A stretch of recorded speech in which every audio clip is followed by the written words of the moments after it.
লোকসভা নির্বাচনের প্রাক মুহূর্তে রাজ্যে আশা ও আইসিডিএস কর্মী ও তাদের হেল্পারদের বেতন বৃদ্ধির কথা ঘোষণা করলেন মুখ্যমন্ত্রী মমতা বন্দ্যোপাধ্যায়। তার ঘোষণা অনুযায়ী আগামী এপ্রিল মাস থেকে আশা ও আইসিডিএস কর্মীরা 750 টাকা করে বর্ধিত বেতন পাবেন। অন্যদিকে আইসিডিএস হেল্পারদের বেতন বেড়েছে 500 টাকা। মুখ্যমন্ত্রীর এই ঘোষণায় খুশি নয় সিআইটিইউ অনুমোদিত পশ্চিমবঙ্গ আশা স্বাস্থ্যকর্মী ইউনিয়ন। সংগঠনের রাজ্য সম্পাদিকা সাবিনা ইয়াসমিন বলেন, শ্রম কোড অনুযায়ী তারা মাসিক বেতন ন্যূনতম 9,210 টাকা দাবি করেছিলেন, কিন্তু মুখ্যমন্ত্রী তাদের কথা রাখেননি। বর্তমান দ্রব্যমূল্যের বাজারে তাদের অক্লান্ত পরিশ্রম করা সত্ত্বেও মুখ্যমন্ত্রী অবিবেচকের মতো বেতন স্বল্প বৃদ্ধি করেছেন বলে ক্ষোভ প্রকাশ করেন তিনি। অপরদিকে এই নিয়ে কড়া সমালোচনা করছে বিরোধী দলগুলিও। বিজেপির জলপাইগুড়ি জেলা সম্পাদক শ্যামপ্রসাদ এবং কংগ্রেসের জলপাইগুড়ি শহর ব্লক সভাপতি অম্লান মুন্সি বলেন, লোকসভা নির্বাচনের আগে মুখ্যমন্ত্রী ভোটে জেতার লক্ষ্যে আইসিডিএস ও আশা কর্মীদের এমন সামান্য বেতন বৃদ্ধি করলেন। পশ্চিমবঙ্গে মা বোনেরা সবচেয়ে শোষিত, মা বোনদের মান সম্মান বাঁচানো এখন দায়ভার। সন্দেশখালী ঘটনা গোটা ভারতবর্ষের মানুষকে নাড়িয়ে দিয়ে গেছে, যেখানে তৃণমূলের নেতারা রাত্রেবেলা ডেকে মা বোনদের সম্মান হানি করছেন। শুধু সন্দেশখালী নয়, গোটা বাংলা জুড়ে একই অবস্থা, যেখানে মা বোনদের ইজ্জত থাকছে না। ইজ্জত বাঁচানোর জন্য অনেকে সুসাইড করতে হচ্ছে। সেখানে টাকা বাড়িয়ে ভোটের আগে ভোট ভিক্ষা করছেন, ভোট চাইছেন, ভোটের রাজনীতি করছেন।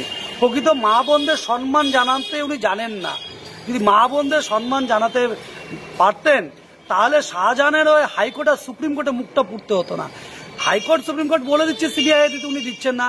উনি শাহজাহানের ওই ব্যাট ধরছেন, যে মা বোনদের ধর্ষণ করেছে, সম্মানহানি করেছে, সেরকম লোকের পাশে দাঁড়াচ্ছেন, আর তিনি মা বোনদের সম্মান দেবেন? এই ভাতা বৃদ্ধি নয়, এটা মা বোনদের আরো সম্মান হানিকর ব্যাপার। আর এটা ভোটের জন্য তিনি করছেন, কারণ তিনি জানেন যে মা বোনেরা এবার তার পাশে নেই। সেই জন্য তিনি এই কিছু কিছু টাকা বাড়িয়ে দিয়ে ভোট ভিক্ষা করছেন। যাদের যাদের মুখ্যমন্ত্রী বেতন বৃদ্ধি করেছেন তাদের প্রতি মুখ্যমন্ত্রী কোনো দয়া করেননি, এক। দ্বিতীয়ত, ওনাদের এই বেতন বৃদ্ধি করার প্রয়োজন ছিল অনেক আগের থেকে, সেটা করেননি।